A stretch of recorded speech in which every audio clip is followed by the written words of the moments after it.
Si vous faites de la publicité sur Facebook Ads, écoutez bien.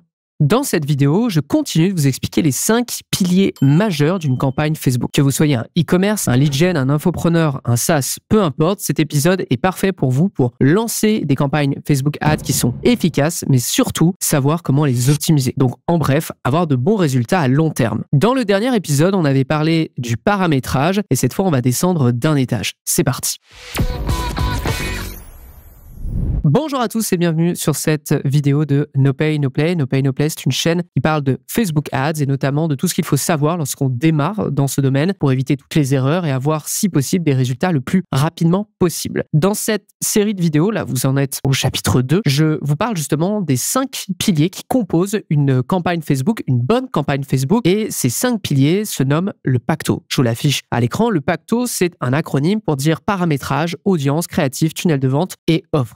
C'est un processus, c'est une technique qu'on utilise chez J7 Media, qui est notre agence dédiée en Facebook Ads, qu'on utilise depuis au moins 2021 et qui fonctionne très très bien, ne serait-ce que pour optimiser, mais aussi pour lire une campagne Facebook Ads et essayer de savoir où se trouve le problème, s'il y en a un, évidemment. Dans le premier chapitre, la première vidéo à ce sujet, j'avais longuement parlé du paramétrage en expliquant à quel point ça pouvait être utile pour relancer justement des éléments qui performaient par le passé, comme par exemple les flexible ads, comme la shopping advantage plus, etc., etc. Et on va faire exactement la même chose cette fois avec l'audience. Alors, peut-être que la première question à se poser, c'est quoi l'audience?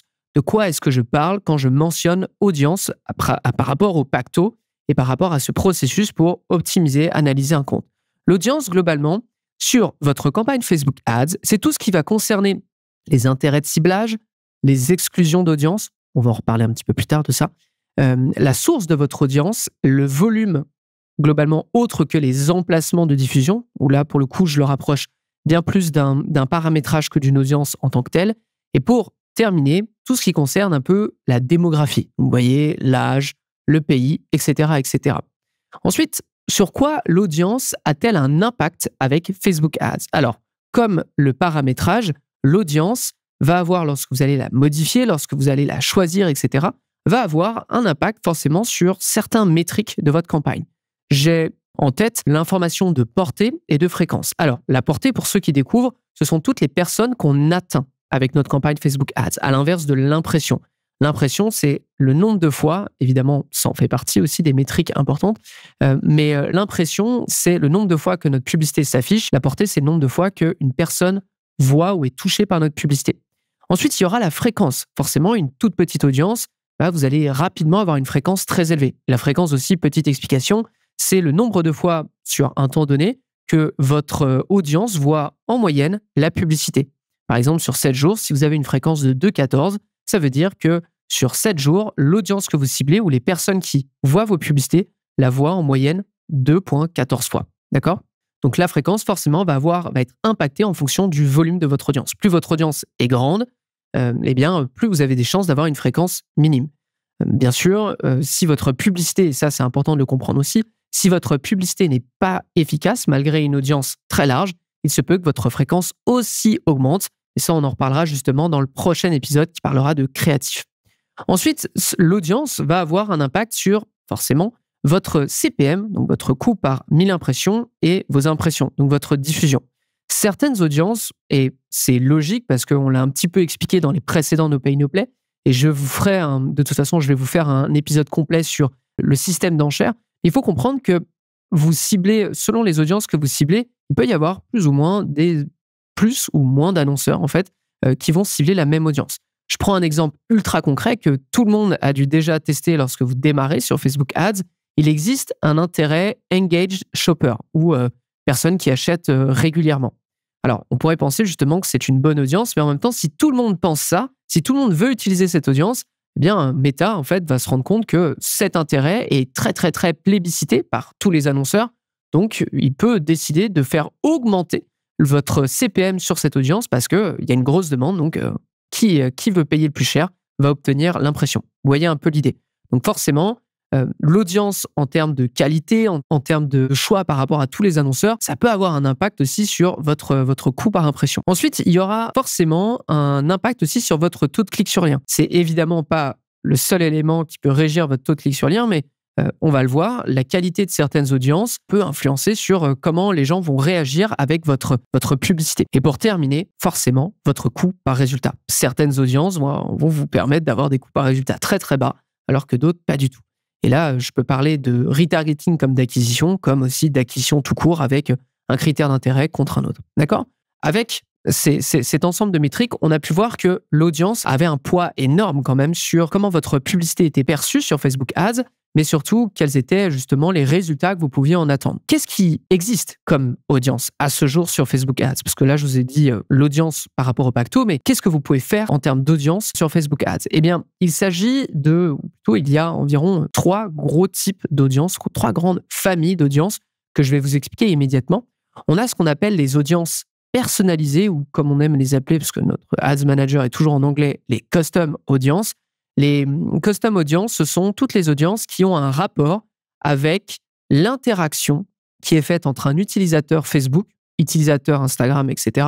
et vous. Je pense notamment à toutes les personnes qui ont visité votre site parce que vous avez un pixel, toutes les personnes qui ont vu une de vos vidéos, toutes les personnes qui ont mis un like sur un post, sur une publicité, qui ont interagi avec votre compte Instagram, qui ont rempli un formulaire lead ad, donc vous savez, les formulaires publicitaires qu'on trouve directement sur Facebook ou Instagram, etc. Donc en fait, c'est tout ce qui concerne l'interaction qui est traquée par Meta, évidemment, entre l'utilisateur et vous.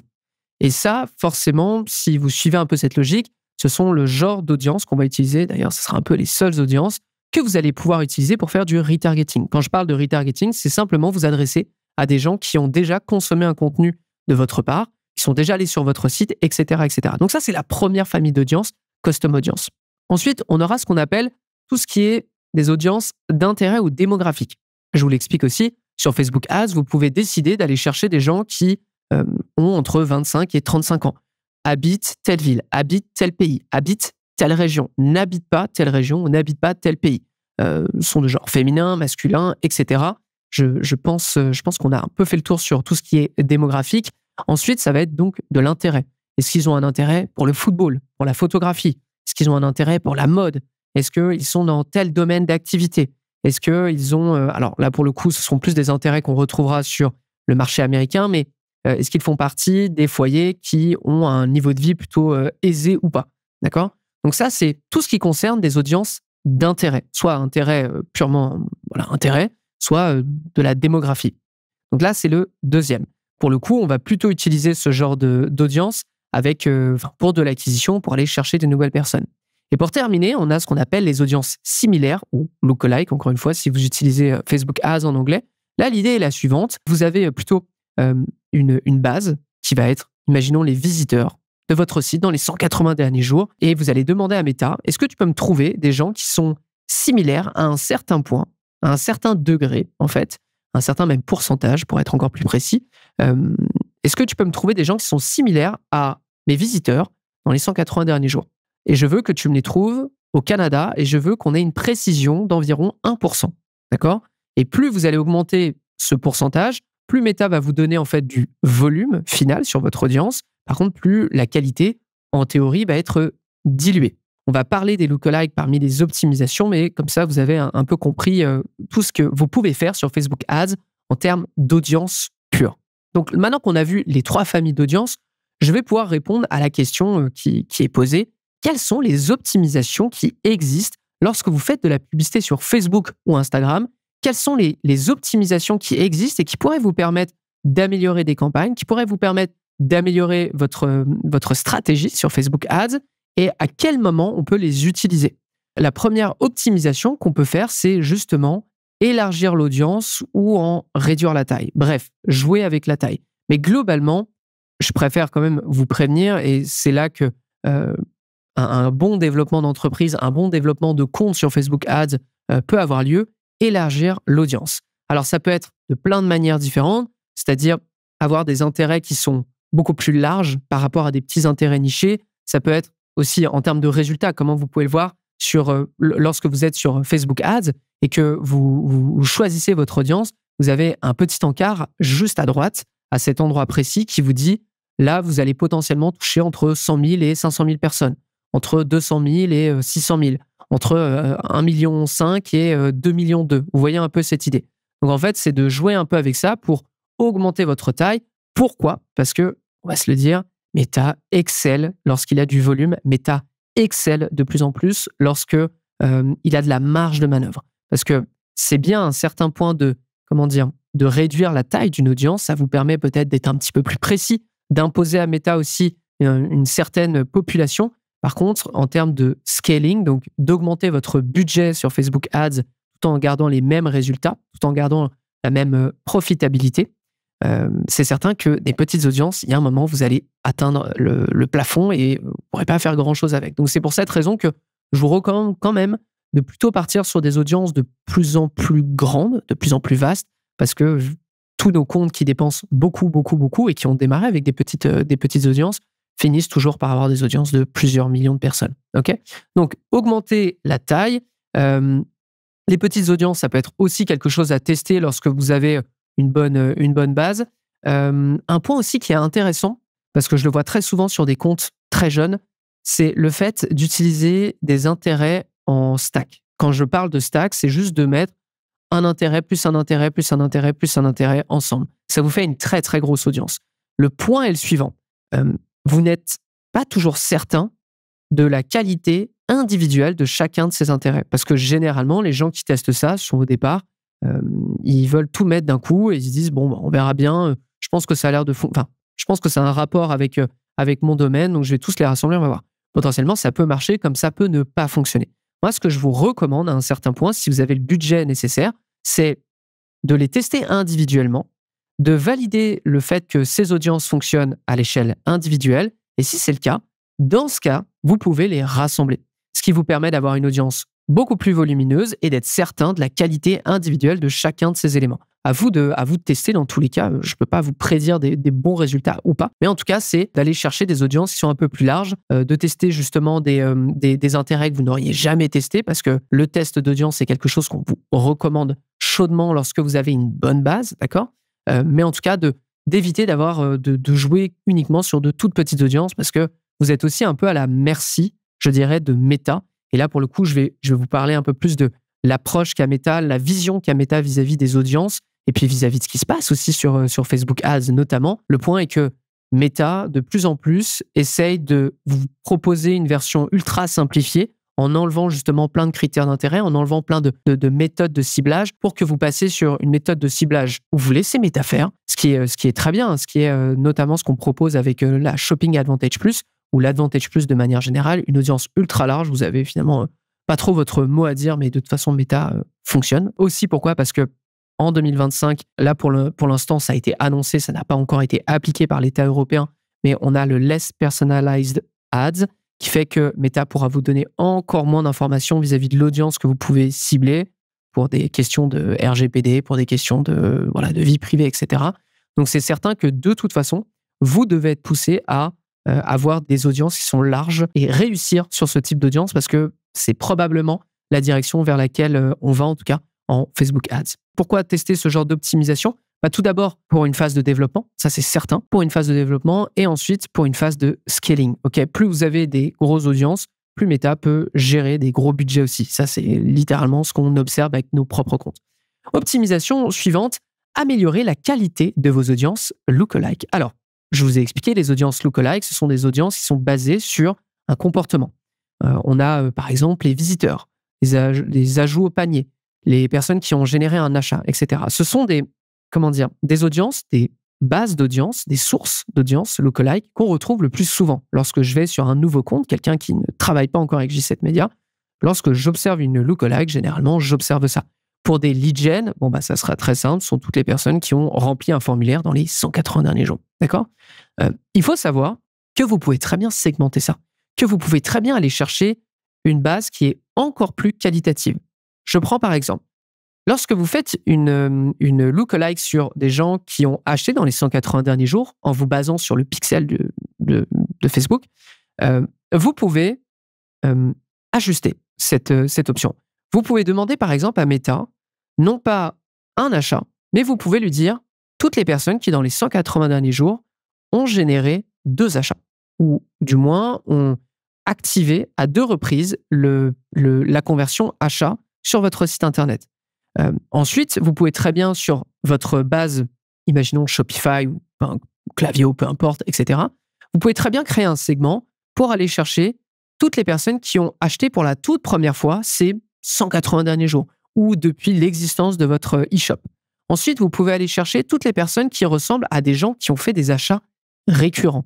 Et là, c'est intéressant parce que, à l'inverse des nouveaux acheteurs, qui sont potentiellement, qui peuvent être une base à aller tester, aller chercher des acheteurs récurrents, ce sont des gens qui potentiellement sont capables d'acheter une première fois, mais surtout une deuxième parce qu'ils ont le profil des personnes qui apprécient votre service, qui apprécient vos produits. D'accord? Donc là, vous avez compris que vous avez du coup le choix un peu mainstream d'aller chercher tous les acheteurs. Et ensuite, vous pouvez faire de la segmentation. Et pourquoi pas, si vous avez assez de volume, moi, je vous encourage à faire ça dès lors que vous avez 500, voire 1000 personnes de clairement identifiées sur ce genre de segment.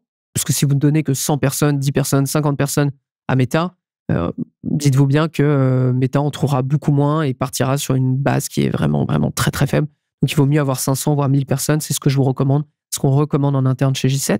Donc, vous pouvez très bien après créer des sources beaucoup plus qualifiantes pour travailler sur des gens que vous estimez être beaucoup plus intéressants pour vous à long terme. D'accord? Pour le e-commerce, notamment, on va parler de LTV, de Lifetime Value, pour un client. C'est-à-dire qu'il fait un achat de $50, mais potentiellement, sur les 3 prochaines années, il va faire l'équivalent de $2500 d'achat chez vous, à l'inverse d'un autre segment qui, lui, va rester aux alentours de 500. Bon, il vaut mieux aller chercher les gens qui sont susceptibles de, sur les 3 années qui suivent, générer $2500 de CA pour vous, parce que ça a beaucoup plus de valeur. Donc là, pourquoi on va optimiser de cette manière? C'est très simple. C'est lorsqu'on est sur une phase d'optimisation pure, c'est-à-dire améliorer la qualité du trafic ou augmenter le panier d'achat moyen ou augmenter le taux de conversion lorsqu'on est un lead gen, d'accord? Parce qu'en lead gen, on le sait, on a cette problématique de Meta va optimiser sur votre coût par lead, ce qui est très bien, mais ça ne veut pas dire que la qualité de votre lead derrière est tout aussi bonne. Alors que si justement vous allez chercher ce genre d'audience, il est probable que lui travaille à aller chercher des gens qui sont plus susceptibles de convertir derrière. Ça sert à rien d'avoir des leads qui vous coûtent 50 centimes si vous avez que 1% de ces leads qui convertissent derrière. Évidemment, il y a des calculs à faire. Je grossis les traits, vous avez compris, mais c'est quand même bien de travailler à améliorer le trafic, peu importe votre type de business sur Facebook Ads. Ensuite, on va avoir une autre optimisation. Celle-ci est un petit peu en suspens. Je tenais à vous le préciser. Ça va être exclure les audiences chaudes. Alors, quand je parle d'exclure les audiences chaudes, imaginons que vous avez une campagne d'acquisition, vous avez une campagne où l'objectif, c'est d'aller chercher des gens qui ne vous connaissent pas.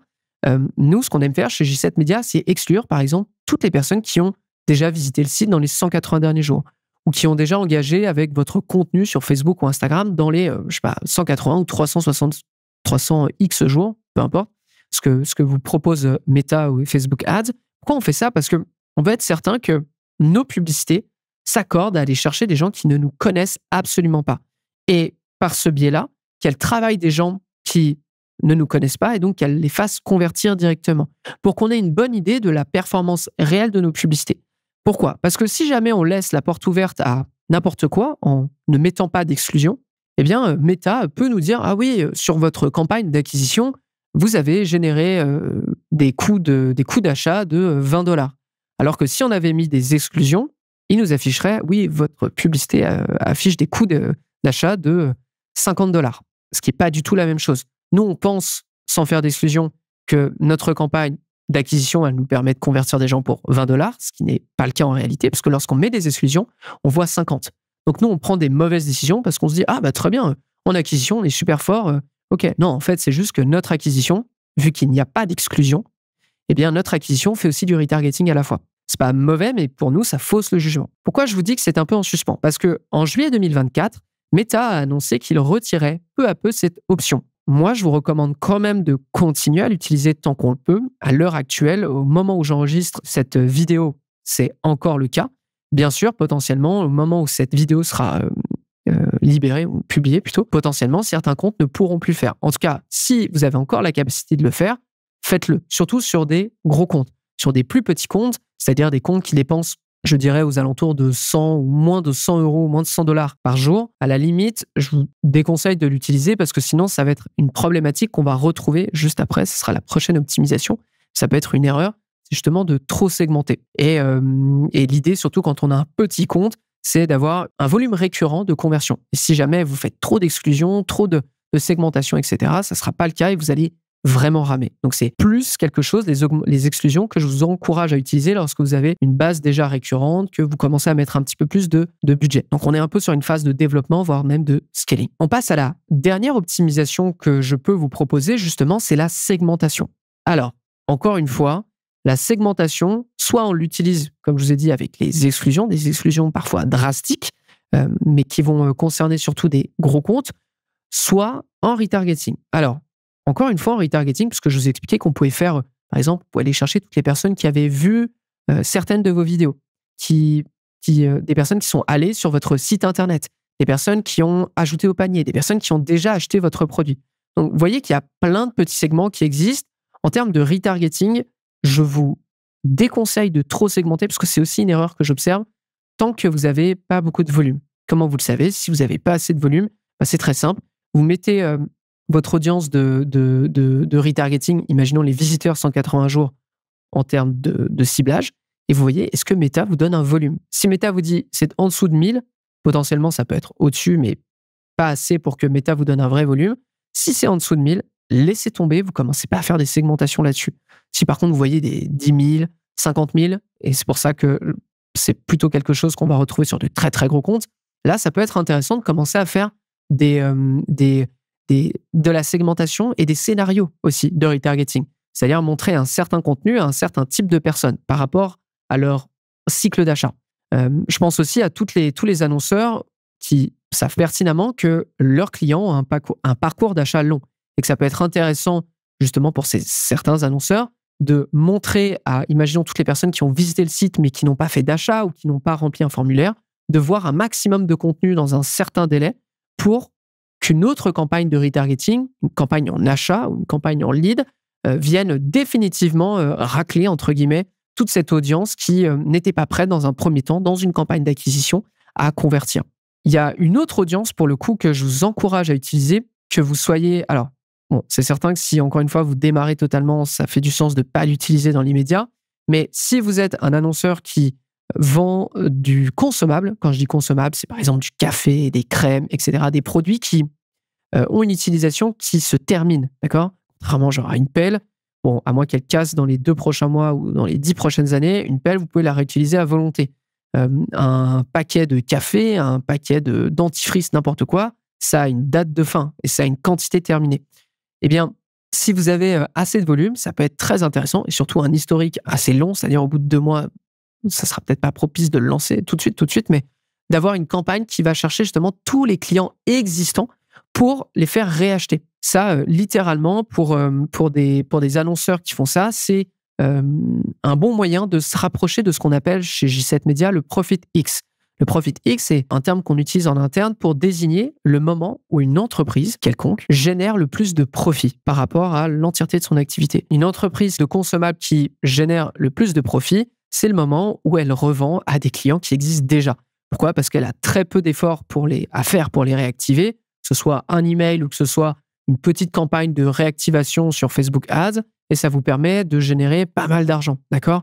À l'inverse des campagnes d'acquisition sur ce genre de produit où il faut absolument sortir quelqu'un d'une relation qu'il a avec une autre marque similaire à vous ou créer justement une habitude d'achat avec vous. Vous voyez, où là, c'est beaucoup plus difficile. Donc, le Profit X, le moment où on génère le plus de profit pour ce genre d'entreprise, c'est quand vous réactivez vos clients existants. Donc, vous voyez que c'est finalement assez simple. On a fait le tour là un peu de toutes les grosses optimisations Facebook Ads. C'est assez simple finalement sur l'audience d'optimiser et de vous proposer des nouvelles actions à mettre dans vos campagnes. En tout cas, j'espère que ça vous a plu. J'espère que vous avez appris des choses sur cet épisode de No Pay, No Play. Je vous dis tout de suite, dans le prochain épisode, je vais traiter des créatifs, de tout ce qui concerne des optimisations. Qu'est-ce que les créatifs peuvent apporter à vos publicités? Au niveau de quelles métriques ça peut jouer un rôle? Donc, soyez au rendez-vous lundi prochain.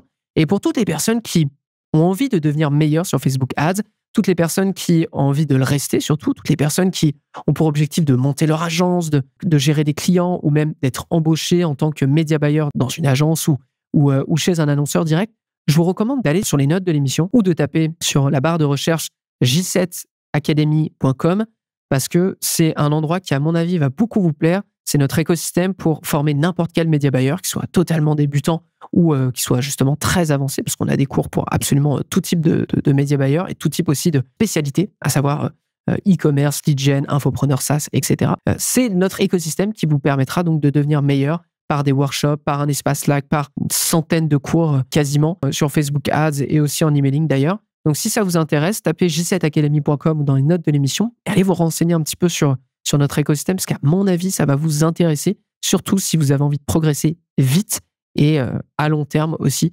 sur Facebook Ads. C'est tout pour cet épisode, j'espère que ça vous a plu. Nous, on se retrouve sur le prochain No Pay No Play qui traitera, comme je vous l'ai dit, des créatifs. À très vite tout le monde et bon media buying.